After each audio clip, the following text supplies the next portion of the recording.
grant you refuge.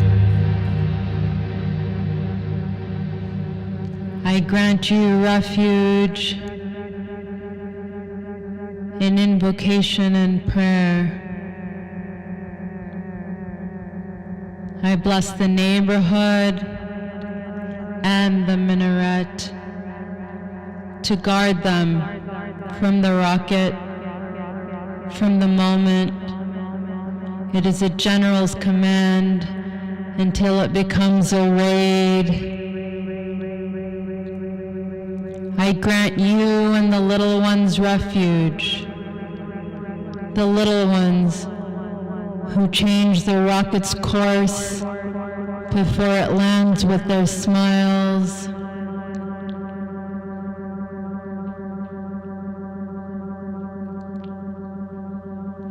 I grant you and the little ones refuge, the little ones now asleep like chicks in a nest. They don't walk in their sleep toward dreams. They know death lurks outside the house. Their mother's tears are now doves, following them, trailing behind every coffin.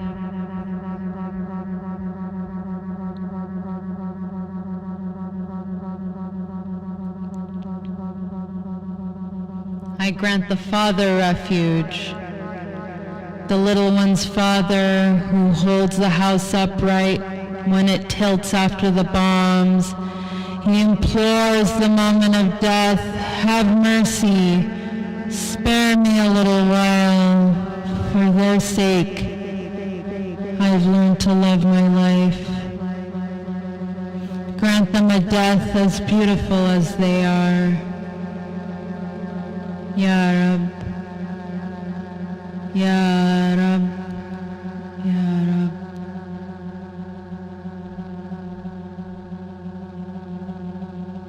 I grant you refuge from hurt and death, refuge in the glory of our siege here in the belly of the whale. Our streets exalt God with every bomb. They pray for the mosques and the houses, and every time the bombing begins in the north, our supplications rise in the south. I grant you refuge from hurt and suffering. With words of sacred scripture, I shield the oranges from the sting of phosphorus and the shades of cloud from the smog. I grant you refuge in knowing that the dust will clear, and they who fell in love and died together will one day laugh.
Welcome back to episode 14 of our Arab and Folktales series.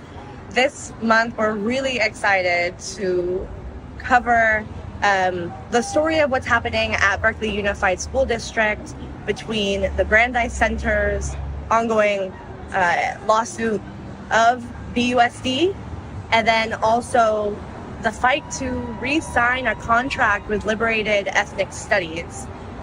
We're going to dive into why teaching Palestine at our local level is so important for our students, teachers, parents, and for the community, and why Zionist institutions from all the way from the East Coast, here on the West Coast, are united in trying to fight that.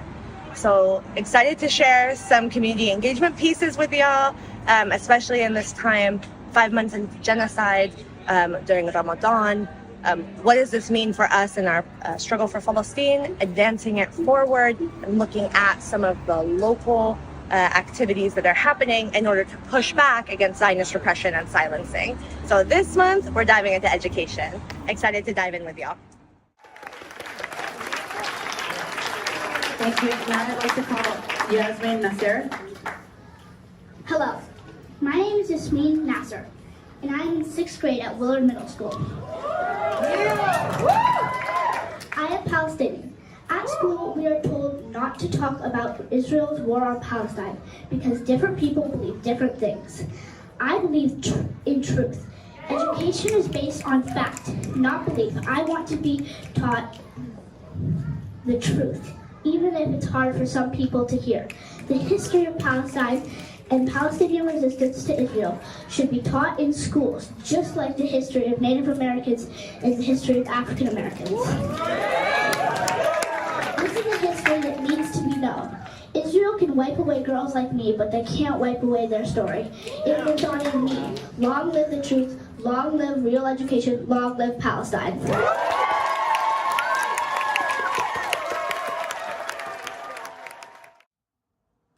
Let's dive in first into who the Brandeis Center is, because these are names that we should know.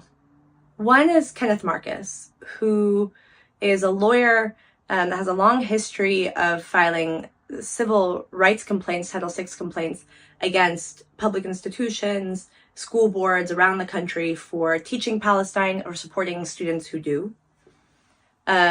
He actually was in the education office under Trump, below Betsy DeVos.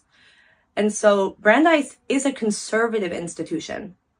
The thing is, they're pairing up with the Anti-Defamation League, or the ADL, in order to make the claim once again that teaching Palestine in itself is an anti-Semitic act, and that teaching Palestine makes Jewish students not just uncomfortable, but actually unsafe. So we know from other lawsuits like this that they're built on slander, or when written, libel. What does that mean? It means that the complaint, and we'll link it here so you can read it, is really filled with perhaps dates or some important bookmark pieces of information that are coherent. They did happen, but the details of those events, sometimes even the dates themselves, are not correct.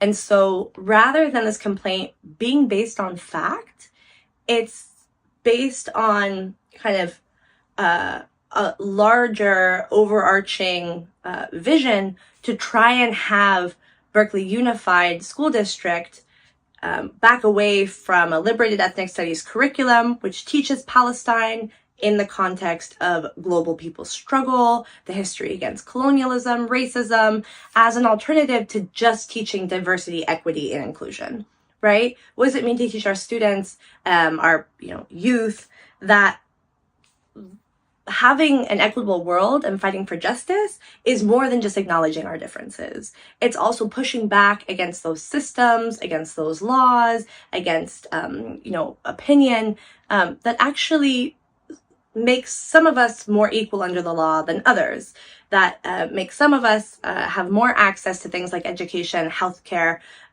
or a life without imprisonment than others.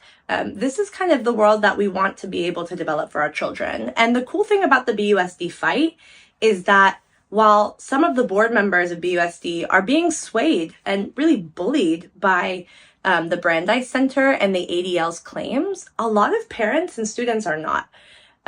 So going to the BUSD meetings, you'll see some footage there are a lot of students, both middle school, one elementary school student who spoke, high school, who really talk about why learning about Palestine in the context of other histories around the world is so important for them in developing their own education, but especially in this moment, being able to provide a curriculum and a framework that has, legitimate sources, good information, historical information, and an opportunity for folks to really discuss this in the classroom. One thing that we can see, because we have to remember, y'all, this is all happening at the same time that US government is going after TikTok, right?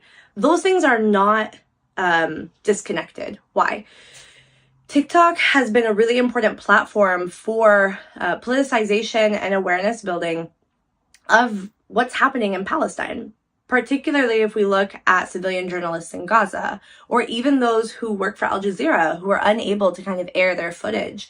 This is about telling a story directly from the ground, from the grassroots, and it's on a platform that is really generational, right? Young people, youth, students, youth who are in the workforce are accessing their information via TikTok, and we know that youth in general demographically are more progressive. They're more open to different ideas and different narratives. The Zionist organizations, institutions like the ADL and like Brandeis Center are really worried in this moment because they have not utilized TikTok as a tool to push the common sense narrative that always excuses Israeli violence against Palestinians throughout history. And therefore they're seeing that a pivot needs to be made. So there's two things. One is that the lobby is going after TikTok in order to shut down access to alternative information sources in this moment. And the second is that they're going after actual curriculum in schools. Now, those get parsed out differently, but the united thing here for me is that it's going after areas where youth are actually able to delve into a different perspective, one that comes from Palestinians, on what's happening in Palestine. The other thing that's happening in BUSD is that this civil rights lawsuit and claim backed by Brandeis Center and Kenneth Marcus is actually going after teachers. Some of whom are Arab, but most of whom are actually POC. And the complaint entails everything from a Palestinian flag in a window to, curriculum that includes images like Handala. These are all things that are being used to kind of not just stop the teaching of Palestine in school, but also to freeze or create a culture of fear in the school itself to even speak about Palestine, which is antithetical to things that the complaint also says it fights for, like academic freedom or being able to have open discussions on campus. Some of the things that we really want to highlight here, and that I've heard time and time again, is that teachers overwhelmingly support a liberated ethnic studies curriculum. And it's going to be important for BUSD board members to actually sign on to that in April. And so some of the links and action items really are about us coming out to these meetings, us coming out to, different committee meetings, supporting Jewish parent circles that are pro-collective liberation. I'll drop their information, supporting teachers who are under attack in the complaint, supporting all the teachers who want to teach Palestine, and then also the SWANA parent groups who are trying to make sure that their kids are not just represented in education, but are actually represented in a way that is true, is real. We know from Arab Amplify Folktales series how important it is to talk about stories from the grassroots. And so this is really what it's about, being able to have good representation for our kids in schools and making sure that them and their peers are being taught a dignified curriculum that empowers them to navigate life in 2024, 2025, 2026. Not old school history that ignores the differences between us and says, we just have to like each other more. we know that that doesn't make a difference. How do we fight for a better world for our children? We've been unable to assure that for them as the people who are the adults that came before them. How do we give them the tools? I think something that really sticks with me, the fact that this is happening in Berkeley and that this will be coming to different school districts around the US, twofold. One is the push, again, the same way that we're seeing at UC Berkeley, Columbia, trying to push the International Holocaust Remembrance Act, definition of anti-Semitism into the school system, saying that any criticism of Israel is equal to anti-Semitism or anti-Semitic acts. We as people of conscience need to be able to push back against something like the IRA or the International Holocaust Remembrance Act definition of anti-Semitism, because it's dishonest. And as a tool, it's going to be used to further repress criticism of a nation state, particularly in this moment, one that is not just guilty of 75 years of colonialism and colonial violence and dispossession against the Palestinian people, but is literally carrying out a genocide against the Palestinian people. The Palestinian people in this moment are some of the hungriest on the planet. And so, stats like 95% of the people in Gaza are currently hungry, right? If that persists, we are going to see many, many more deaths, not just because of Israeli bombing, but also because of intentional negligence, right? We want our youth in this moment to be able to look back and say, the adults in my life, the community, did everything that they could to make sure that we had good access to what was happening in the world and the tools to be able to analyze it in order to not be complicit in genocide and to fight for justice for Palestinians as we fight for justice for everybody. The second piece, why is this happening in Berkeley? Berkeley has a long history of being pretty much on the front lines. I want us to be able to maintain that. I know that this is a series that has been rooted mostly in the Bay Area, also in Los Angeles. We know as we're talking about community, we have a lot of pride for where we end up, right? For me, y'all know this, I'm born and raised in the Bay. This is where I'm from. I want us to not just talk about Berkeley's progressive busing program, right? The first two-way busing program in the nation that actually took white kids to black schools and black kids to white schools, right? It was so revolutionary that Martin Luther King himself actually commented on the program and said that it made him feel like his speech, I Have a Dream, was actually alive, right? Those buses also ran through a boulevard that's now called MLK. We have a long history here. We need to not just have that in the past. We need to be able to fight for that type of frontline truth-telling here, now, so that we give our kids not just the history, but an example. What are we fighting for? How do we fight to make sure that we're really doing this for each other and for people who we don't even know, right? Youth are definitely mobilized around the issue of Palestine, and it's our job to make sure that they're being taught the information they need to know. I think lastly, we have to understand how powerful the work is of education. If an institution all the way from the East Coast, the Anti-Defamation League, right? And the Anti-Defamation League, and different Zionist institutions are pursuing Berkeley Unified for teaching Palestine. This is their front runner. Let's keep an eye on it. I'm going to drop some resources here, and I think we have the responsibility to really step up. We cannot underestimate the power of narrative. We cannot underestimate the power of the youth, and we cannot underestimate the importance of supporting good public education that's accessible for everybody, our teachers, our parents, our community, in order to build towards a better world.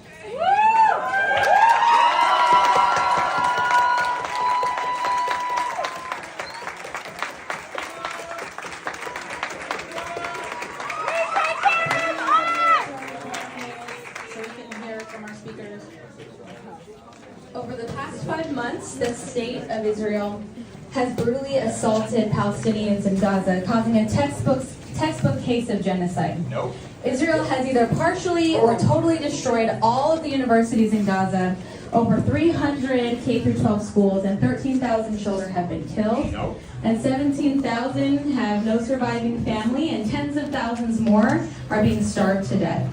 So this is a war clearly on Palestine's entire existence.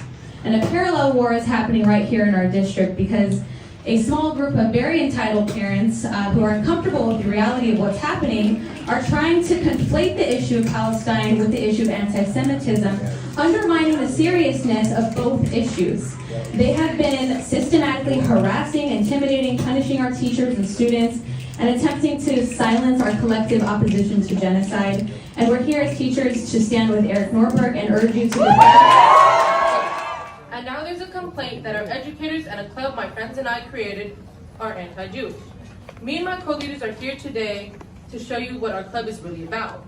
The Watermelon Society's sole purpose is educating ourselves and our peers about not only what's happening in Palestine, but also their culture and history.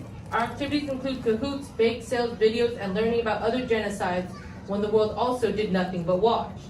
No activities of ours include being anti-Jewish. We have Jewish members that come weekly.